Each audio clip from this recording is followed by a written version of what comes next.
America और Iran के बीच पहले दौर की हुई बातचीत बेनतीजा रही है। ओमान की राजधानी मस्कट में दोनों देशों की बातचीत के दौरान कई मुद्दों पर चर्चा हुई है। हालांकि इस बातचीत के मेन एजेंडे में परमाणु समझौता रहा है। पहले दौर की बातचीत के बेनतीजा रहने के बाद अमेरिकी राष्ट्रपति ट्रंप नाराज बताए जा रहे हैं। हालांकि अमेरिका की तरफ से ये भी कहा गया है कि अगले हफ्ते एक बार फिर ईरान और अमेरिका के बीच बातचीत होगी। दोनों देशों की तरफ से पहले दौर की बातचीत के बाद भी दोनों देश एक दूसरे पर निशाना साध रहे हैं।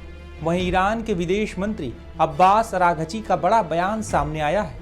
राजधानी तेहरान में विदेश मंत्री अराघची ने कहा कि मुझे लगता है कि ईरान की ताकत का राज दूसरों की ओर से परेशान किए जाने, प्रभुत्व कायम करने और दबाव बनाने के खिलाफ खड़े होने की इसकी क्षमता में छिपा है।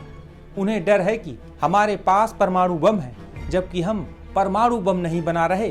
ताकतवर देशों को ना कहने की हमारी शक्ति ही हमारे लिए परमाणु बम है। दरअसल हाल ही में ईरानी विदेश मंत्री अब्बास अराघची ने अमेरिका को खुली चेतावनी देते हुए कहा था कि अगर ईरान पर हमला हुआ तो हम मिडिल ईस्ट में मौजूद अमेरिकी सैन्य अड्डों को छोड़ेंगे नहीं।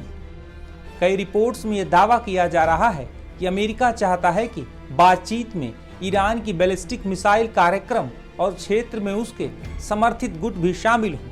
अमेरिका ही नहीं बल्कि इजराइल की भी यही इच्छा है, लेकिन ईरान इन दोनों मुद्दों को पूरी तरह बाहर रख रहा है। कहा जाता है कि अमेरिका की तरह इजराइल भी यही चाहता है। यही वजह है कि दूसरे दौर की बातचीत शुरू होने से पहले इजरायली प्रधानमंत्री बेंजामिन नेतन्याहू अमेरिका जाकर राष्ट्रपति ट्रंप से मुलाकात कर सकते हैं। इजराइल चाहता है कि अमेरिका ईरान पर और ज्यादा दबाव बनाए, जिससे ईरान शर्तें मानने पर राजी हो जाए। वहीं हाल के दिनों में ट्रंप ने भी ईरान को कई बार धमकी दी है। हालांकि ट्रंप की धमकियों का ईरान की तरफ से भी हमेशा जवाब दिया गया है। ईरान और अमेरिका की दुश्मनी कई दशकों पुरानी है। दरअसल साल 1979 में ईरान में इस्लामी क्रांति हुई थी। शाह मोहम्मद रजा पहलवी का ईरान में शासन था। उनके निरंकुश शासन से ईरानी जनता में असंतोष फैलने लगा था। इसी वजह से साल 1979 में ईरान में इस्लामी क्रांति हुई और शाह मोहम्मद रजा पहलवी को देश छोड़कर भागना पड़ा और तब से लेकर आज तक ईरान इस्लामी गणराज्य बना हुआ है। शुरुआती दौर में इसे शाह की तानाशाही के अंत और जनता की जीत के रूप में देखा गया।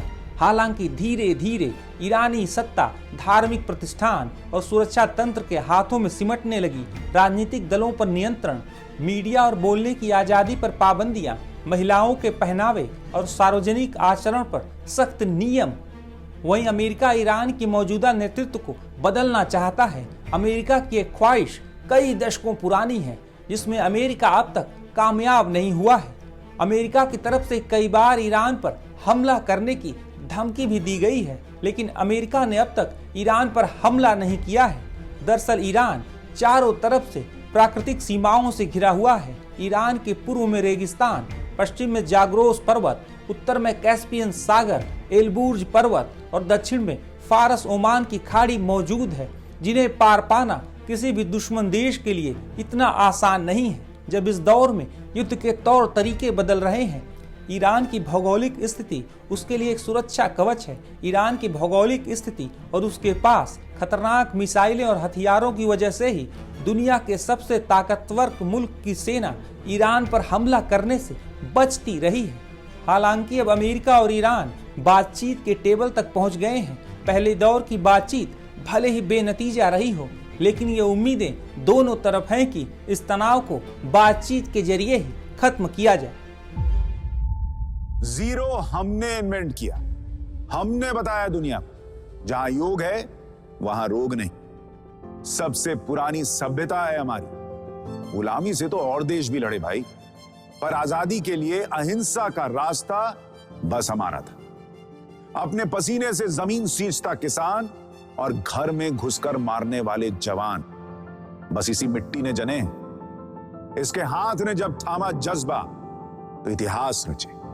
कदम बढ़ाए तो चांद का वो हिस्सा चूमा भाई जहां कोई कभी नहीं पहुंचा। आज पूरी दुनिया में शान से लहरा रहा है तिरंगा, और इसके पीछे है गर्व से भरी अनगिनत कहानियां। जो लिखी जा चुकी हैं और लिखी जा रही हैं, जिन्हें मैं सुनाऊंगा राष्ट्रगर्व रोज शाम 6:25 पर।